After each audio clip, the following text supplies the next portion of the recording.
Coming up, Rust claims the wrench. Give it!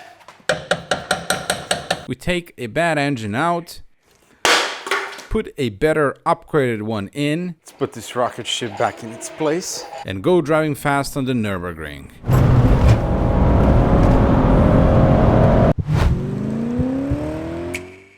This is Project Cologne. Once upon a time, this was a base E46 325i that we then slowly fixed up and upgraded to M Sport 2 with an individual two-tone interior, beautiful looking E46 Touring. It has served me faithfully as a daily driver for 3 years, but as we learned way back when, it had a total of 3 oil changes done with the previous owners. Oh my god. Look. Fast forward to now and we have an engine that sounds like this.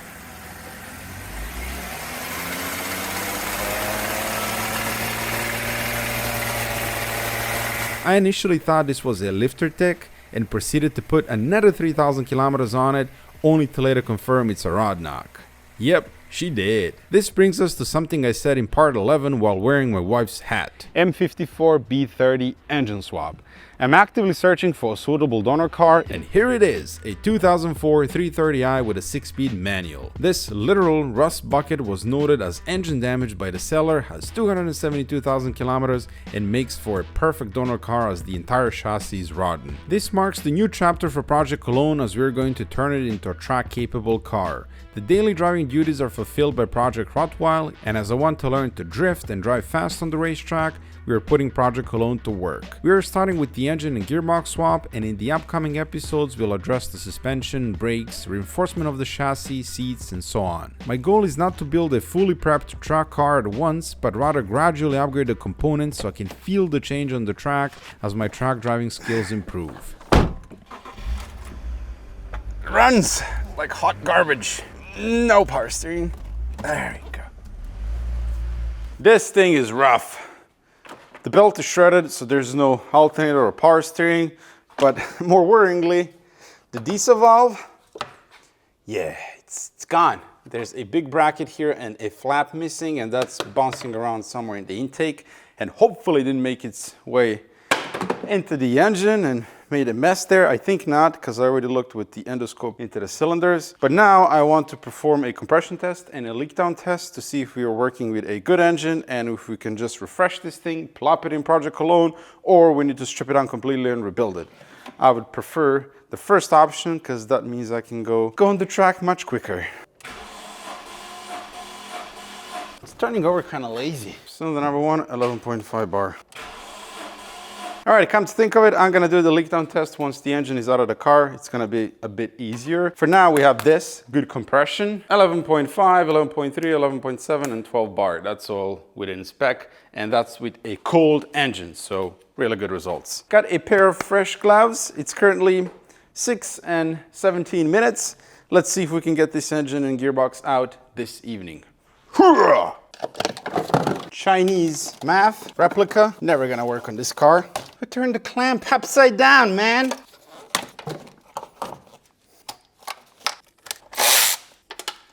Oops.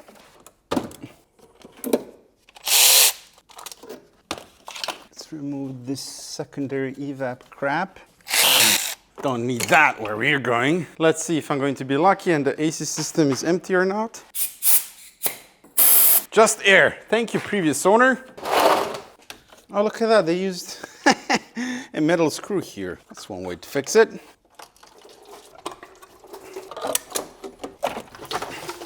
Power steering lines. Oh, these are always great fun. Quick disconnect.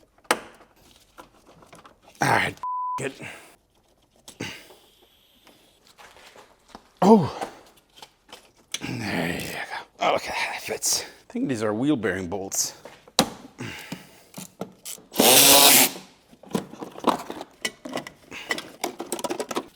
All right, that's the harness done. That's the lambda sensor wiring disconnected.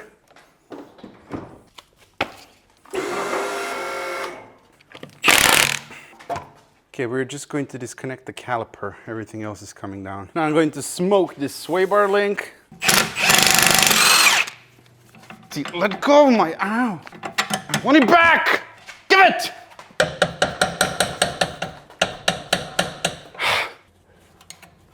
Okay.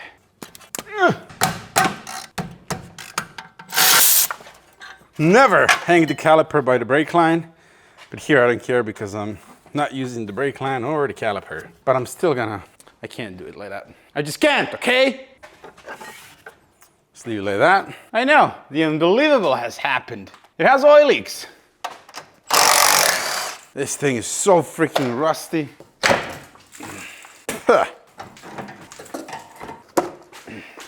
Let's check if the steering rack is in good condition, because this one has the yellow tag. So it's the good one with the quick steering, and I want it in Project Cologne. Dry, dry. Excellent. Usable steering rack. Let me just spritz down.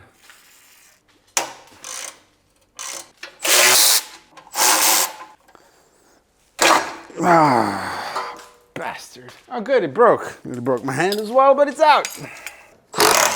Saves the squints. Careful now. Okay, it's out. And this is why I'm parting out this car. It just looks like it's been at the bottom of the sea. Even the front chassis rails are rusty. Shame, but what are you gonna do? Meet your maker, mother.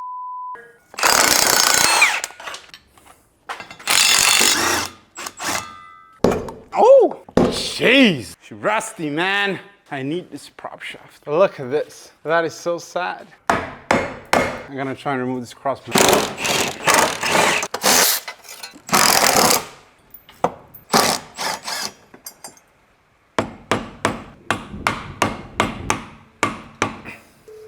There you go, it's out.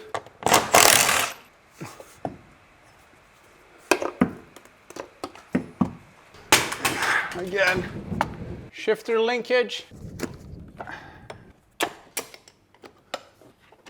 All right, clutch slave cylinder. ¿Dónde estás? Control arm bushings.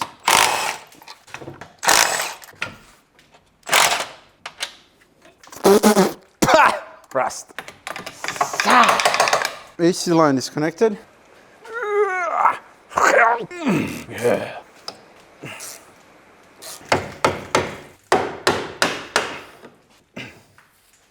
Steering column disconnected. There's a fuel line here as well. Fuel line disconnected. All right, now I'm going to attempt to remove the tie rod ball joints because I need this steering rack, the one on Project Cologne. I put a refurbished unit and it lasted less than a year. It's already leaking. It's like I'm already drifting with the car. I gotta try my new ball joint tool. So this is a hydraulic ball joint tool. See that? And it doesn't take much force, if any. There it is. That was so freaking easy. What a good tool.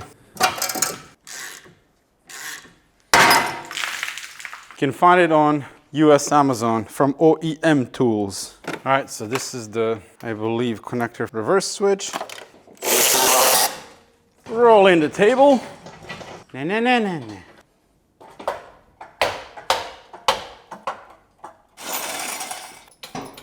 Can undo the transmission cross member.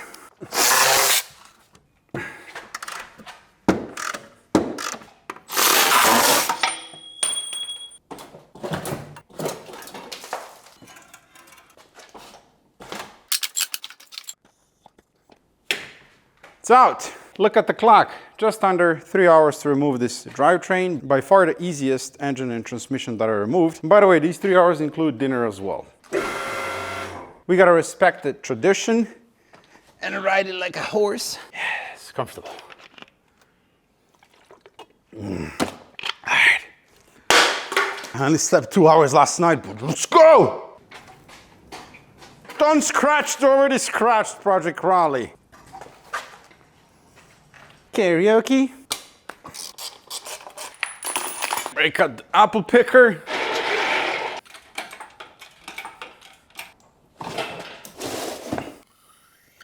We need to divorce the transmission from the engine. I know that the flywheel is bad, the clutch, probably the pressure plate and the throwout bearing, so we need to refresh everything. Oh no! Snapped! That's gonna be a lot of fun to remove now. Oh, this is a very light transmission. There's the snapped stud. Soak it. Okay, I'm done. I forgot to press record. It's definitely getting too late. This is the clutch plate. Not the worst one I've seen. Definitely has wear, and the pressure plate is burnt. The flywheel is definitely shot. It's making a ton of noise and chatter when the engine is running. So we're gonna refresh all of this. Now I wanted to put the engine on the engine stand, but I can't do that until we extract this bolt here. All right, let's see if I can thoroughly ruin this bolt. Let's give it a shot, huh? Can only make it worse.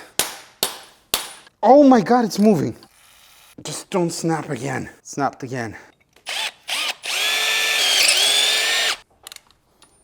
Nope, not budging. I'm gonna call it a night here and we're gonna pick this up tomorrow. All right, we're back at it. Surely now. There we go. No, I think it's breaking. It's out. Well, it's out for the most part. There's still a little bit left there. All right, I'm done messing around. We are simply going to helicoil the threads here.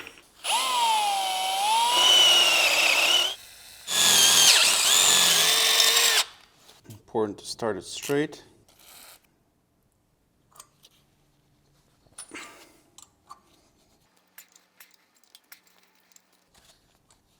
All right, that'll do it. I'm going to use high strength thread locker on the helicoil threads because this is a through hole and I need to make sure this stays in place. Gonna do another one here because the bolt is long. It's good.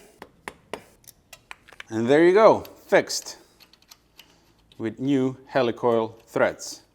I'm gonna leave this for a little bit so that the Loctite can dry and then these threads are not gonna go anywhere.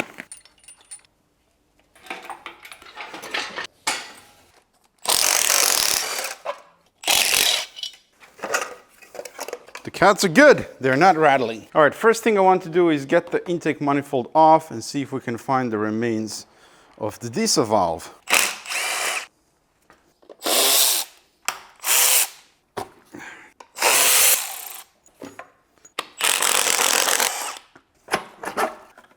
Okay, where's the thing? There's nothing inside. I mean, the valves do look good. I'm really baffled. I just inspected the entire intake manifold and there's nothing inside. No remnants of the diesel valve. But the funny thing is, I heard, even my friend heard something rattling in the intake manifold. And it's not possible that it swallowed the giant flap. It's not physically possible. Like maybe someone broke it off and then they just put it in like that. I don't know. Okay, when it's clean, it's clean. Now we're gonna do a quick leak down test.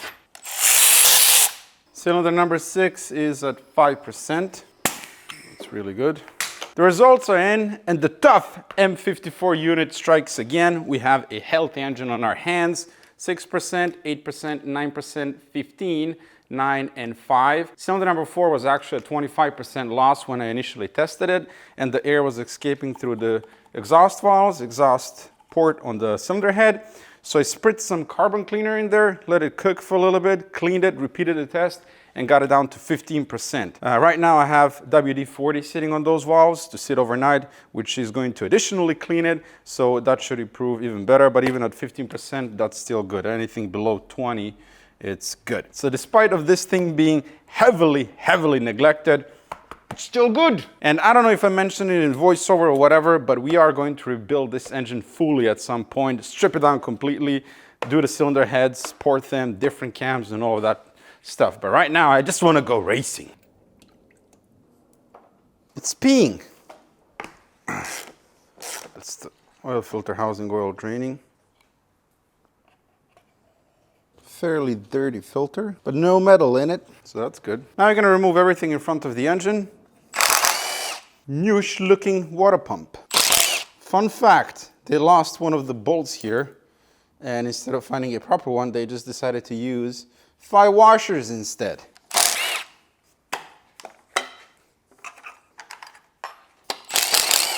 What kind of pump is this? Why is this such a tight fit? That ain't normal. Febby! Nicht gut. You can use Febby for some parts. Definitely not the water pump.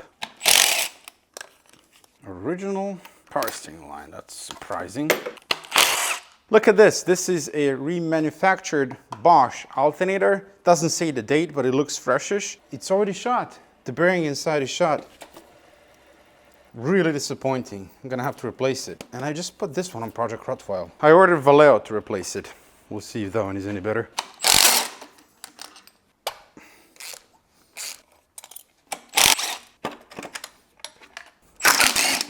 Probably going to break this.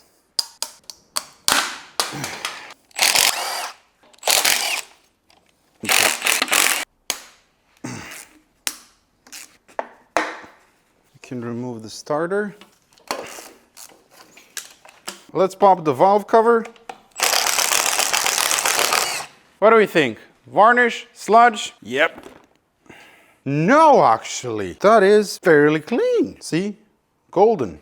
Normally when I open up an M54, it's all dark, varnish everywhere. This is not too bad, man. The camshafts are in phenomenal condition. Good engine this. Now we're gonna flip it over, remove the oil pan, and see the condition of the rod bearings. Remove the wiring.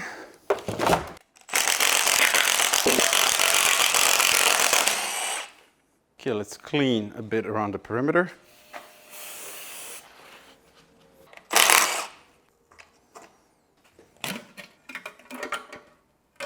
Hello, varnish. Gasket that's cooked. Oil pump nut, reverse thread. Oil pump, which we are going to upgrade. All right, now I'm going to remove rod bearings one by one and inspect them. That being said, I'm still waiting to get the rod bearings to replace them. But for now, I want to inspect the condition and see if we have any damage to the crank. Okay, some wear, not awful. Yeah, actually a decent amount of wear. So the top one's always going to be in worse condition. Let's push the piston down a little bit. Same wear, but not terrible. And the crank is perfect. All right, I'm going to continue and inspect the rest of them. All of them are the same.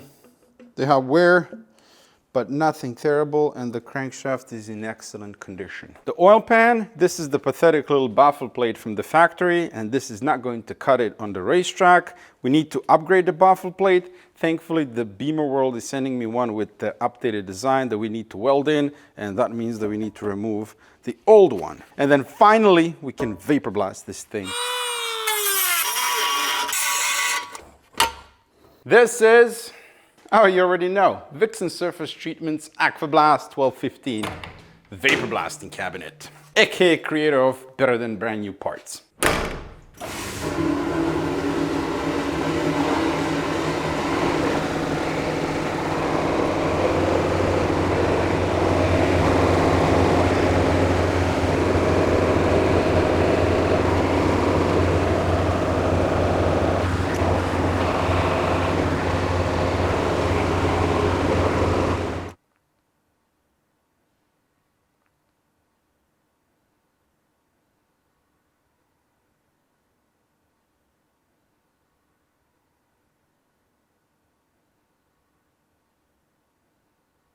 I may be the slowest on the track, but sure as shit gonna have the nicest oil pan.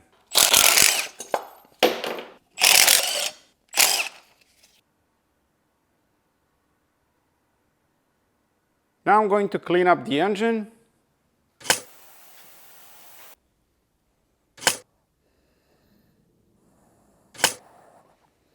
We have new ACL rod bearings and stock rod bolts. They are cheaper than ARP bolts and work just as well. We are also refreshing piston squirters as Phil from Beamer World experienced them failing with heavy track use, something to do with the harmonics of the engine.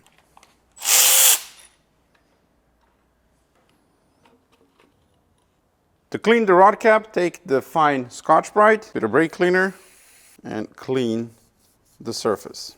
Now wash it out with brake cleaner and blow it out with compressed air. Line up the notch here and press the bearing in. Make sure it's sitting flush. Here you can't use the Scotch-Brite because it'll contaminate the inside of the engine. First, we're gonna go without assembly lube so we can check the clearance with plastic gauge. Line up the numbers on the side and use old rod bolts.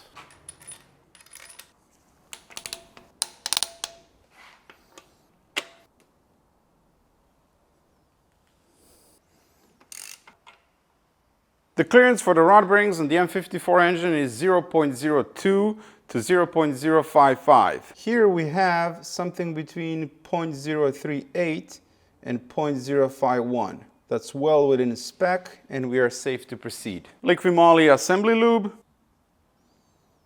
only on the bearing, nowhere else. Brand new rod bolts.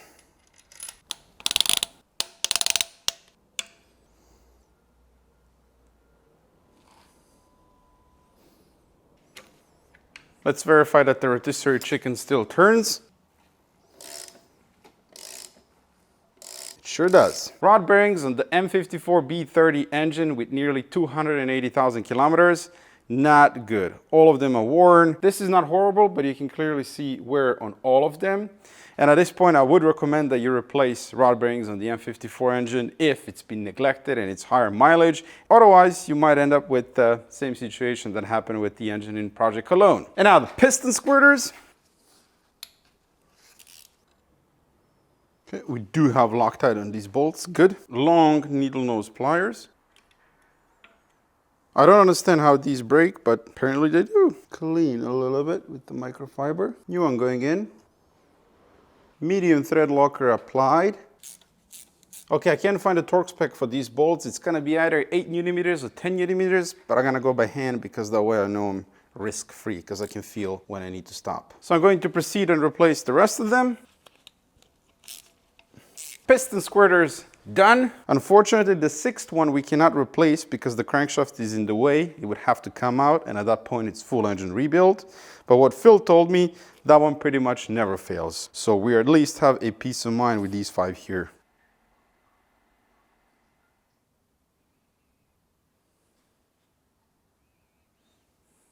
M54 B30 engines are notorious for the oil pump not backing out, which holds the chain sprocket on the pump. This is especially a big problem when the engine lives in higher RPMs, as is the case on the racetrack. For normal road use, safety wiring the nut is sufficient, but another failure point at high RPM is the oil pump shaft, which can break. I bought this GSR 4-bolt oil pump shaft from Beamer World that addresses both of these issues and makes for the ultimate solution for engines that see track use. Okay, let's assemble the pump. Gonna blow out the housing.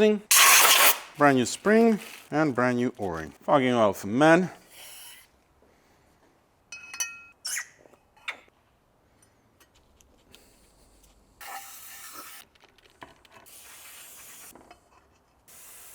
Assembly lube. Kind of use a little bit of medium thread locker on the bolts. Clean 10mm socket. Good and tight.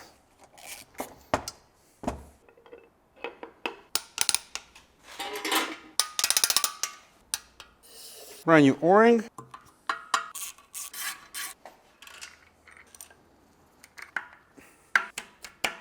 So first we're gonna do the 3 M5 screws with high strength thread locker. Ultimate solution for the oil pump on the M54 engine. Now I need to get the engine off the stand so we can replace the rear main seal. Okay, the engine is dangling like a sausage. Clean around it.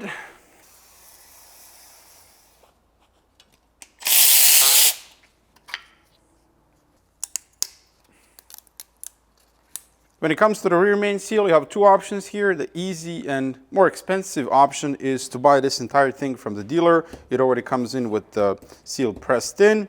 The other option is to do what I'm going to do, is to buy the seal separately.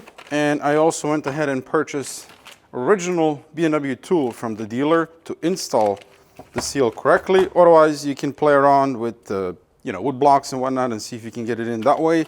But this was around, I think it's actually less than 100 euros, and I know I'm gonna use it again, so I decided to go for a tool. These are the part numbers for the tool. First, we need to remove the old seal. Now I'm gonna go ahead and clean this up. This is nice and clean. Careful how you handle the seal. It's very easy to damage it. You're gonna need this later to install it, but the seal is installed dry. This tool is gonna help us to install the seal perfectly. It's gonna sit slightly below the surface because of this edge here, specifically made for this seal. And now we can hammer it into place.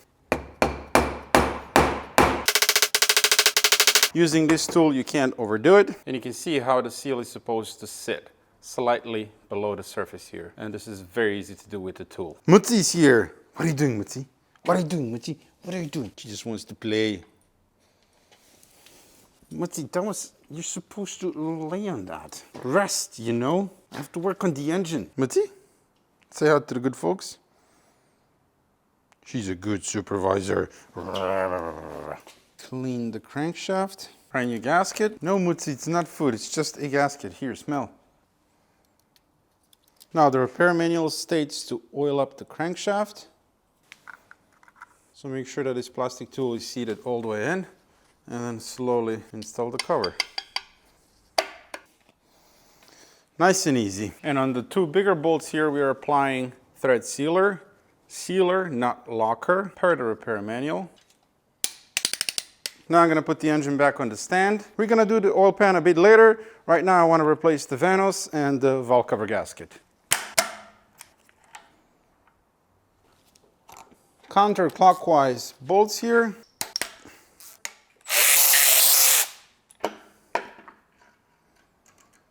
We're going with a brand new Vanos unit with upgraded B-Sun internals from Propston Tech, the absolute best Vanos unit you can get.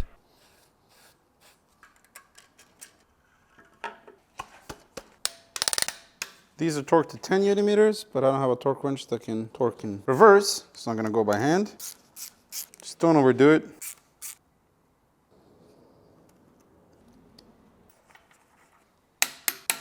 Use spark plugs.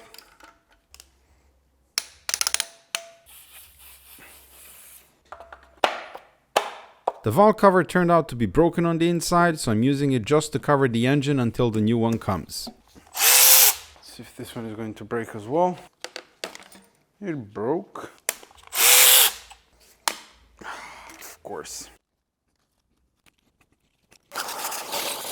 Whoever thought, oh yeah, let's put a plastic coolant pipe here, was a freaking genius.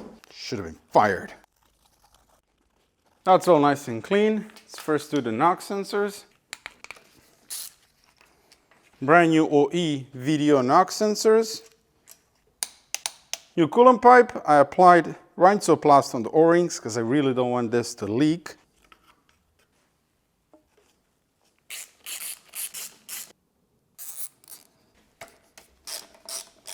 Brand new coolant temperature sensor. Oil filter housing. We need to replace this plastic check valve.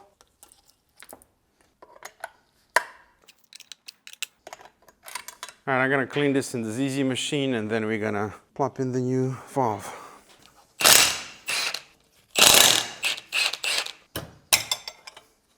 This is the billet aluminum check valve that I got from the V-Schmiede. This is the same thing that I used on Project Valencia as well. Very nice design. So just pop it in like that. Brand new gasket. Brand new sensor. Lowest setting. And refit the cap.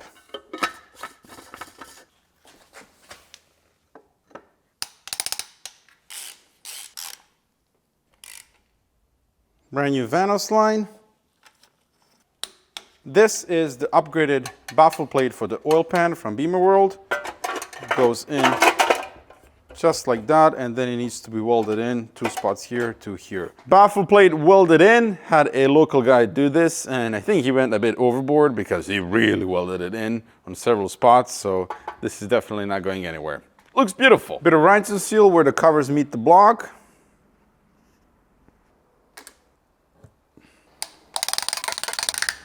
Brand new oil level sensor.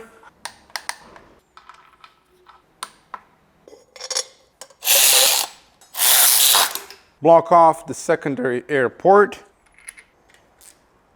And the last two items I bought from Beamer World: Stewart high performance water pump, well known in the community for making great water pumps, especially for this engine, and lower temperature thermostat. This is 70 degrees from Shishimishi. To be honest, I'm not the biggest fan of that company because of their reputation, but Phil has been beating on this thermostat for 2 years on the racetrack and hasn't missed a beat. So if it's good enough for him, it's going to be good enough for me as well. Fresh nuts, because race car, it has to look tidy.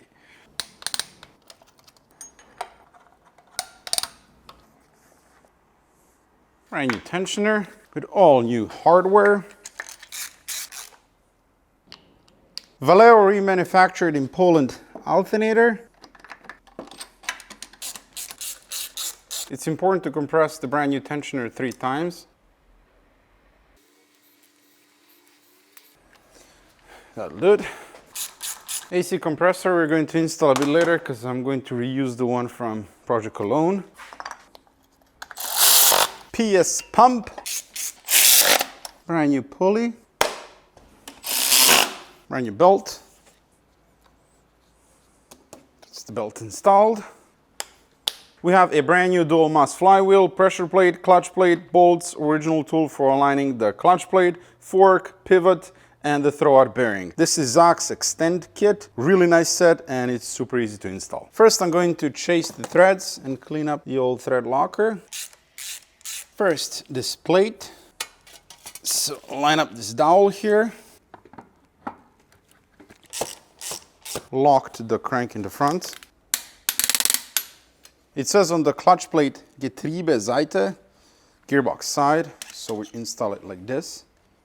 And this tool is specific to the 6-speed transmission. I believe it goes like that. Medium thread locker on the pressure plate bolts, and tighten the bolts in a crisscross pattern. Then we have this little nut here that's torqued to 8 Newton meters. And with that, wear compensation on the Extend clutch pressure plate is activated. The gearbox, pull out the old throwout bearing. The fork. Have a look here. This is the plastic factory pivot pin. And a lot of times, especially on forums, you'll see people replacing that with the steel one or the brass one from the E31, and then later removing that same pin, and it has a lot of wear. While here, you'll see this plastic one. I mean, I don't know when the clutch or the transmission was last serviced, but you can see that this thing looks brand new. So we're gonna stick with the factory plastic pivot pin. Now I'm gonna knock this out from the other side. Here's a direct comparison. This is the old one, and you can see that it has barely any wear. Not sure when it was replaced, but I know that the clutch was worn, the flywheel was completely worn out, so it definitely has some kilometers on it. Clean the hole here. Now you're gonna clean everything. Now, per the repair manual, we're going to apply just a skosh of supplied grease on the pin here, on the tip. Not too much. The repair manual specifically says not to apply any grease here, otherwise the throwout bearing will stick. Then we are applying a bit of grease here on the fork, on the other side as well. And then here, where the throwout bearing will rest, and here as well. And then here on the flange, on the sliding surface. And then make sure you install this correctly into the fork, and that it rests all the way in.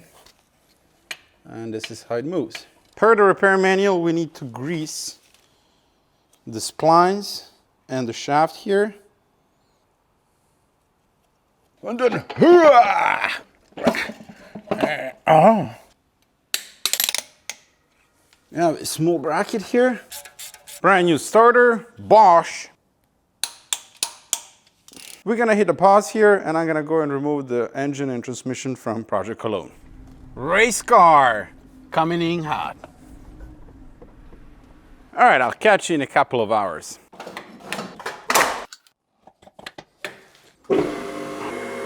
Time for the new valve cover. Add a bit of RTV where the covers meet the head. Also on the half moons here, in the back as well. All right, I like to smear it. That way I know I'm not putting too much.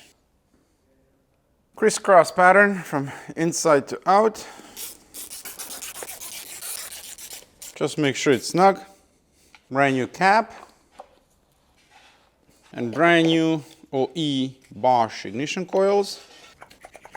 the working AC compressor from the old engine.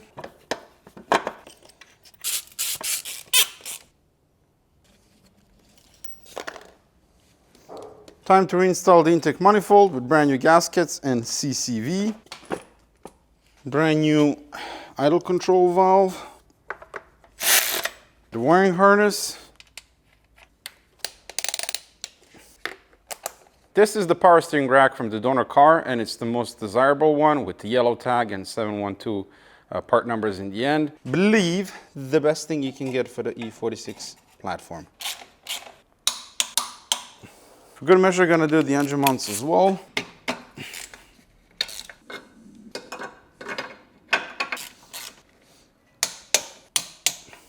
Dog-electric converters with a brand new pre-cat oxygen sensor.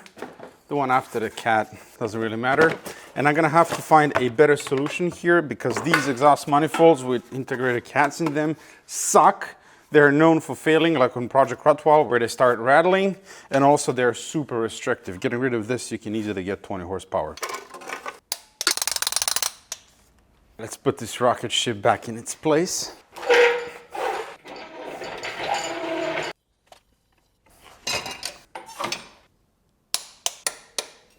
Just a quick one, I'm going to use the power steering pump from the old engine because that pump is Luke LF30, and from the donor engine it's Luke LF20.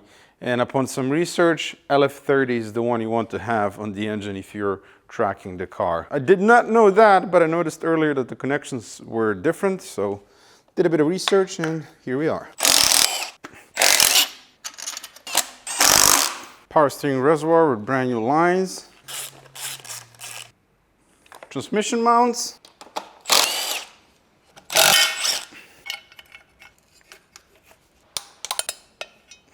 Right, now I need to refresh this here. Clean this up. The repair manual calls for brake grease here. Here's a brand new one. Don't forget the pin. Oh, I shifted. So new rod joint has this inner bushing protruding, therefore it doesn't call for the use of yellow shims washers. Repair manual also advises to put brake grease here as well. That shouldn't have any slop. Doesn't. All new wear components for the shifter linkage. I want everything to feel factory fresh. And we're going with E60 545i shifter. Yeah, that one doesn't fit correctly, so I reused the stock one later. Going to try the Z3 or Z3M shifter in the future. First, pop this one out. Here we can use white grease. Now these little nuggets here. New bushings, silicone spray. Apparently these can be a bit of a bastard to get back in. Nope, that was easy. Welcome to Project Cologne's transmission tunnel. It's nice, isn't it? The old linkage, which is different. Putting the new one the exact same way. There's an arrow pointing up how to install it. Oh, there we go. With the shifter, once you slide in this white cup, you have to turn it and make sure that the clips are clipping, and that way the shifter is not gonna go anywhere. Slide that in. It's good enough for now. Here we go. Time to marry them.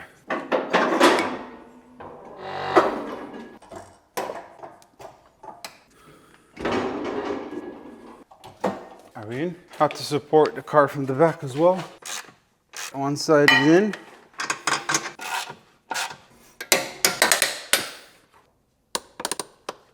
It's bolted in. That wasn't too bad.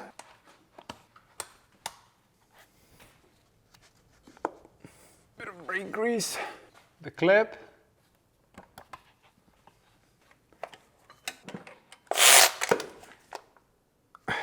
The clutch pedal, positive. So reverse, first, second, third, fourth, fifth, sixth. That's all good. The differential, stock 330i 6-speed diff is 2.93 gear ratio, which is great for the highway, but not so great for the track. The 325i 5-speed differential is 3.15 gear ratio, which is better for the track. It's going to give us a bit quicker acceleration, and we're going to keep this one for now. We just need to replace this input flange here. The long-term plan is to do a complete rear-end M3 swap. The diff, drive shafts, brakes, all of it, and that's going to happen in the next episode. For now, we're going to keep the open diff and see how that behaves on the track, and then upgrade to an LSD. The 5-speed and 6-speed prop shafts are different, and so is this input flange here. So we are going to remove this one, mark the nut. All right, there is no specific torque for this nut, so we're just going to mark it, count the turns, and put it back in the same place. Now we're gonna count the turns. 1, 2, 7.5. It's the same as with the one that I removed from the donor car. There we go. I shouldn't bother with this diff because we're going to replace it, as I said. But since I'm already here, I'm going to replace that seal in the front. You can see here that it's sitting flush with the surface. Now drive in the screw like that and pull it out. There it is. The diff is gray color because we have MOS2 additive in there from Liquid Moly. Clean the surface, brand new seal. Have a cup here. And that's perfect all around. Clean 330i 6-speed phalange. Same nut. 6, 5, 1. Just snug it up. There you go. Back in the same place as before. This is the old 325i 5-speed prop shaft, and this is the new one 330i 6-speed. Because the 6-speed transmission is longer, therefore the prop shaft is shorter. I already replaced the center shaft bearing. The old one was bad. And now we can install the flex joint, the guibo. Make sure to position the arrow towards the flange. We need to apply butyl on the center shaft bearing. Clean the surface. Now mineral oil, rub it in. This is so that the butyl doesn't deform. At this point, you ideally need 3 hands. Since we're torquing by the bolt, we're going to increase the torque by 10% to 110 Newton meters. The exhaust, heat shields, all of that I'm going to do off camera to speed things up.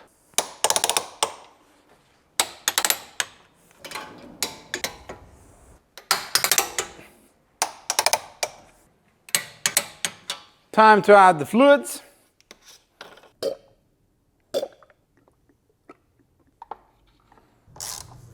Going with some cheap oil that I have laying around because I want to start the engine, warm it up, and then drain this oil immediately because the entire engine was open and there's going to be a lot of crap floating in there. And then we are going to be running 5W50 oil because race car.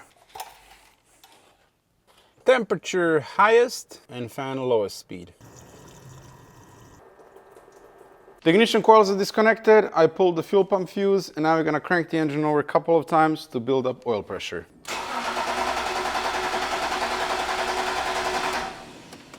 That'll do it.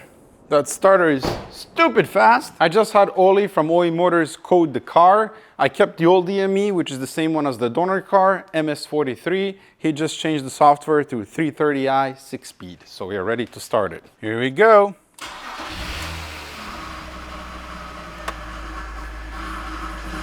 That's the power steering pump.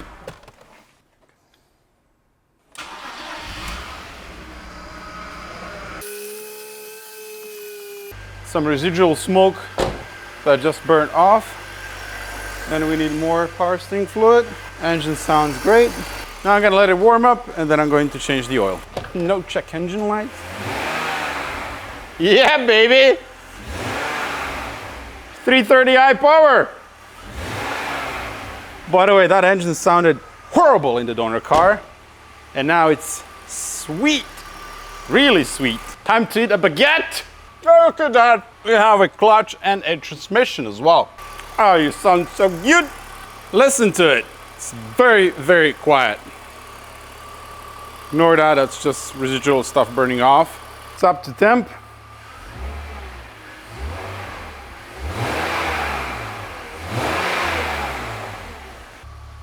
Let's drain this oil. Transmission fluid, normally nowadays I go 50-50 ATF and MTF, but since we're going to be tracking this car, I'm gonna go about 80% MTF and the rest ATF, so that the transmission is still nice and smooth when the car is cold. Huevos rancheros!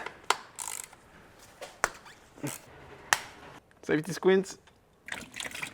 Oh, that's black. I'm gonna go ahead and say that was never changed.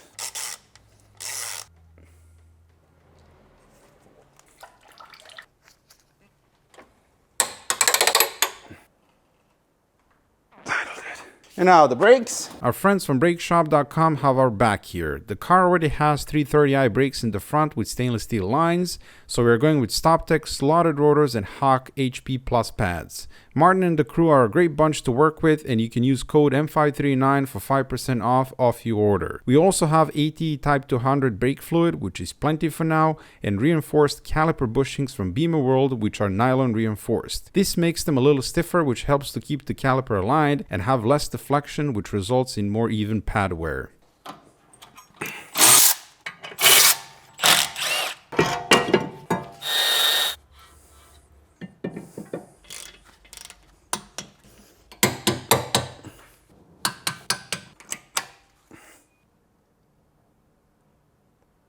These are the wheels that are currently on the car, 18-inch CSL style wheels.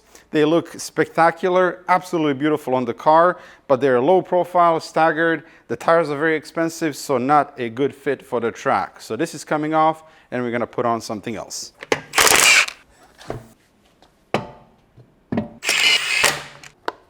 Style 304 17-inch rims from the X3 and the X4. These were really cheap. I picked them up for €250 in really good condition. This is a square setup and direct bolt-on the E46. I went with Michelin Pilot Sport 5, 225 45 17 tires, and the set of tires was around €400, so a really good deal. That being said, not sure if it was the smartest idea to use the premium brand. Since I'm going to be learning how to drift and drive on the track, I'm gonna burn through these rather quickly. But thankfully, this setup is really good and something that I would like to call OEM track setup. And this tip came from Robert from Heel and Toe Blog. He had the same setup on his E46 track car back in the day.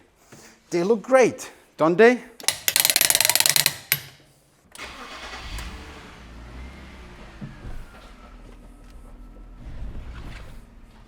And the final cherry on top, ZHP or M Sport shift knob. And that's the 6th. Done! We are on our way to the Nürburgring. I've done 355 kilometers with the car so far, and it's been spotless. Absolutely perfect. I bet it in the clutch, the brakes not so much because there's too much traffic on the road, but the car feels fantastic. It pulls super cleanly and it is so much faster than before. The transmission is perfect. There is no slop in the shifter whatsoever, and the gear changes are perfectly smooth. The clutch feels great, so I think we are good to go. Misha is going to join us for a lap and guide us through the green hell, because as you already know, he knows that track really, really well.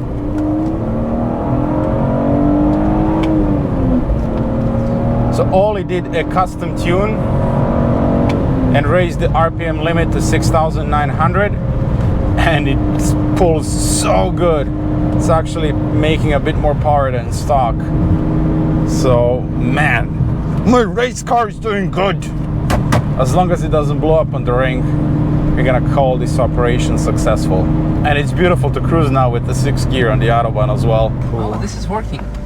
Yeah. Everything is working in this car. Okay, first lesson, against the orange circle on the battery. Yes. All right, so Misha is in the passenger seat. Am I? He's going to give us a guide of the green hell. Yeah. So I would appreciate if you tell me where to brake, where to yeah, for sure. punch Okay, it. well, here, accelerate, enjoy the weather, enjoy the lap. Just have fun, huh? Yeah, I forgot to mention like the important things. Yellow flags, slow down to 50 kilometers, do not overtake, turn on hazard lights, overtaking on the left side only, no overtaking on the right. Let go to the right curbstone, to the left curbstone, and stay left, stay left and smoothly on the gas, and to the right side, end of the curb, to the left curb, right curb. Before the right curb, brake a bit, so that braking enough, and to the left curb and end of the right tire wall, and back to the left side, very good, and staying left one. To the outside and to the middle of the truck.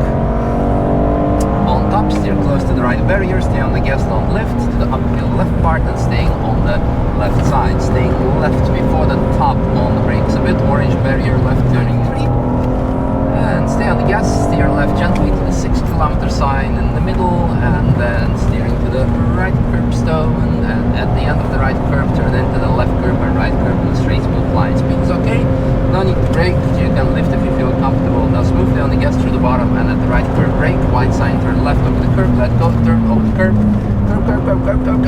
yes, we have a picture, yoo-hoo, good. Alright, right curbstone to the left side and stay left. Think we can catch that Porsche? Yeah, probably, if I tell them that there are Chivaki there because he's from Croatia. Staying left. To the right curbstone, to the end of the left sound wall. Yes. Fantastic. And back to the right side. And to the right curbstone. Very good. And gas to the outside. Traction control. You want it off? Nope. Okay. Well, that's the next level. Yeah, that's the next level. Alright. But it's really interfering. I know.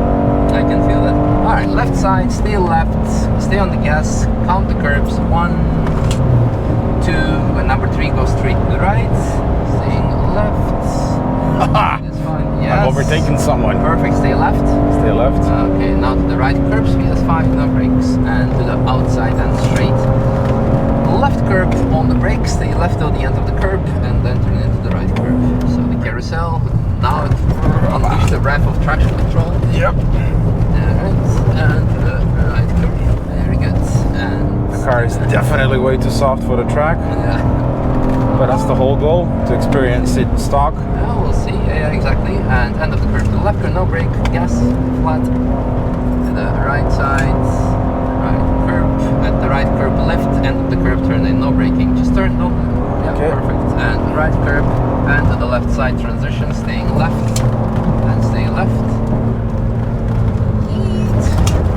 Kind of left side. YouTube let go, corner. left curb. Look downhill left where you want to go, and staying left. And Don't crash. Brakes. Let go. Right curb.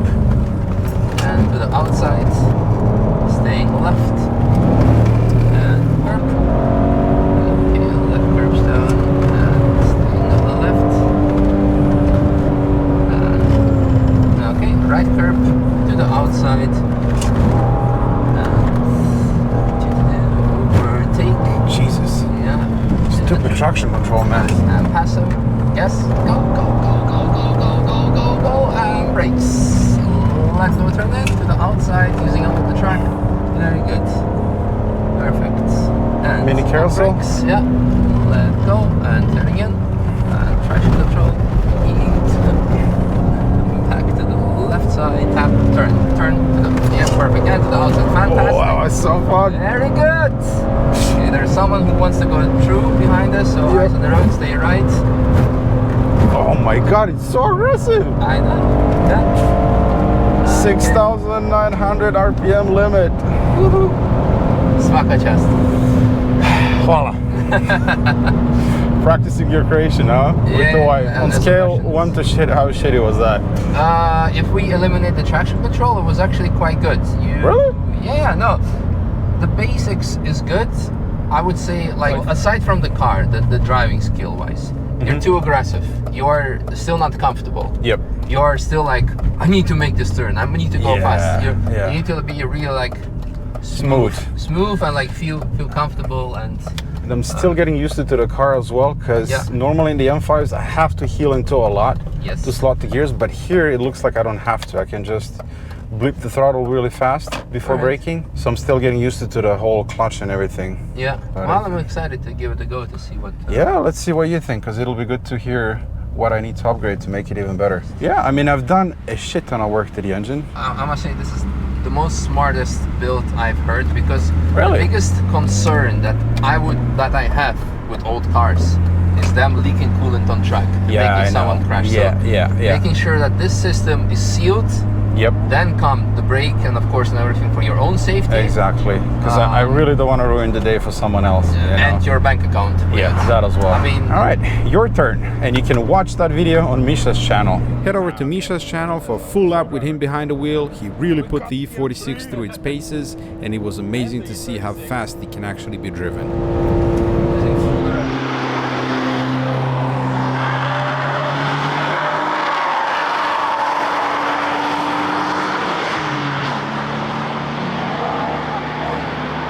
Finished the lap with Misha.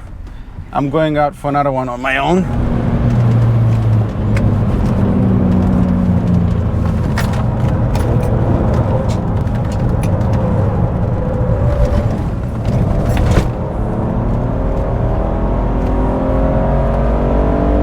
The car is telling me I need windshield washer fluid.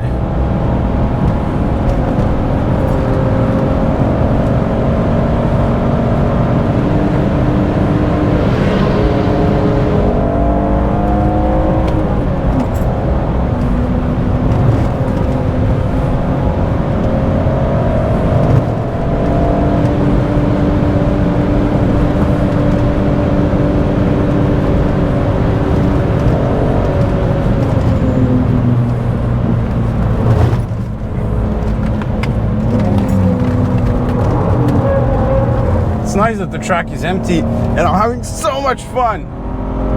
As you can tell, I don't know how to drive on the track properly, but I am having fun. All right, last lap of the evening.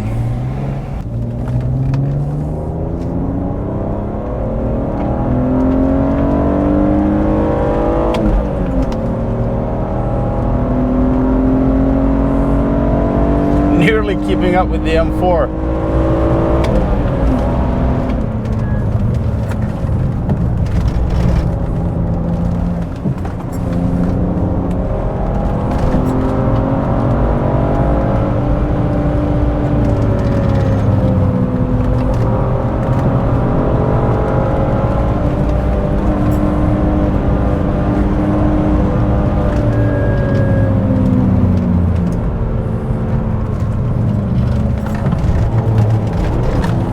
Traffic jam on the Nordschleife.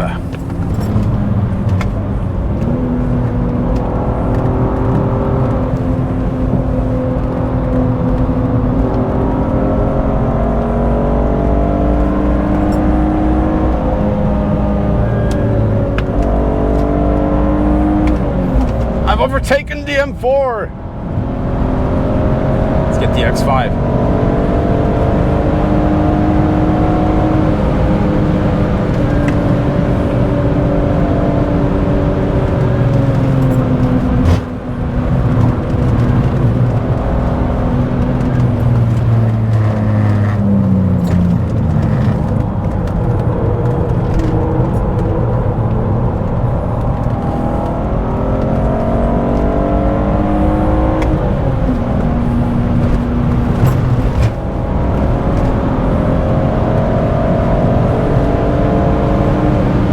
Threaten.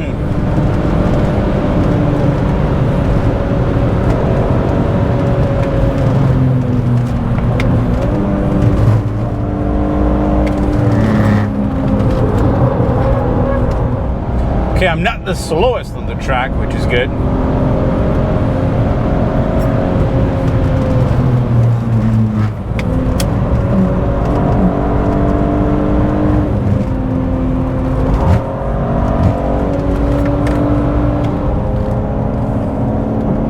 Come on, power!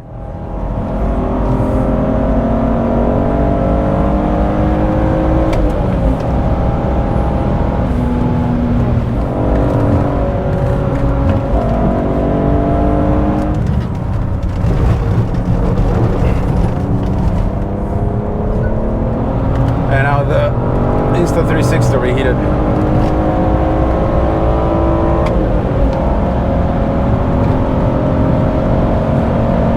But fourth lap completed. And from the looks of it, the car survived. That was really, really fun. And I hope it was fun for you as well, because there's a lot more of that coming your way. Not just Nordschleife, but other racetracks around Germany. I really want to learn how to drive properly on the track. As you can see, I'm a complete novice, an amateur, still a lot to learn. I sincerely hope that you're excited about this track build series and that you enjoyed this episode. And if you did or didn't, do let me know in the comments. Thank you so much for watching, and I'll see you in the next one.